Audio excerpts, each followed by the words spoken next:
Some of you are opening doors that you shouldn't. It's important to recognize that there are spiritual realities beyond what we see with our physical eyes. Demons are real, and while it might be uncomfortable for some believers to acknowledge, ignoring their existence won't make them disappear. James 2:19 reminds us that even demons believe in God and shudder. However, as believers, we have the power and protection through Jesus Christ.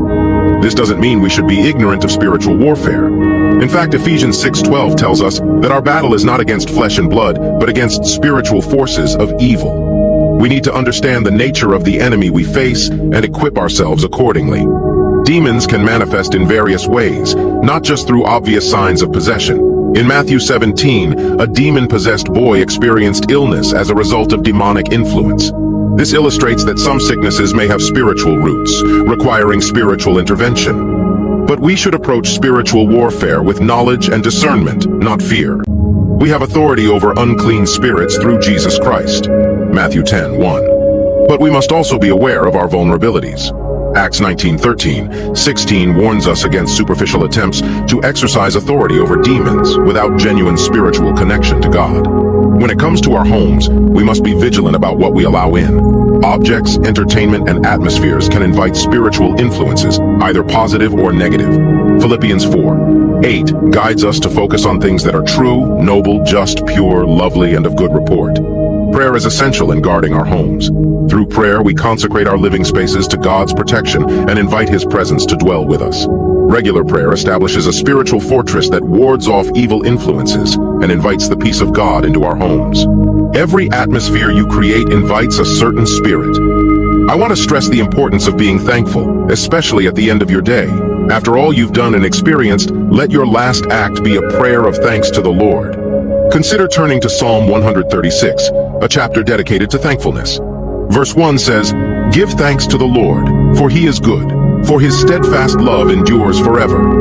Verses 23 and 24 continue, "It is He who remembered us in our lowest state, for His steadfast love endures forever, and rescued us from our foes, for His steadfast love endures forever." One of the easiest traps for a believer is complacency. Never become complacent. It's dangerous to take God's blessings for granted and fail to be thankful. So before you sleep, I urge you to take a moment to say, "God, thank you." Be grateful for obvious blessings like your health, bed, food, electricity, and shelter. Speak to someone without shelter or who doesn't know if they'll eat today, and you'll realize how blessed you are. Life can change for any of us, so we must be thankful for even the little things. Matthew 17, verse 20. Because you have so little faith, truly I tell you, if you have faith as small as a mustard seed, you can say to this mountain, "Move from here to there," and it will move. Nothing will be impossible for you. This is a powerful reminder of how mighty faith is. In the book of Matthew chapter 21, the Bible tells of a time when Jesus was hungry and went to eat figs from off a tree. It was a time of year where the tree should have been in full bloom, but it was barren and yielded no fruit. Jesus rebuked the tree and said, "From this time forward you will never grow any more fruit forever."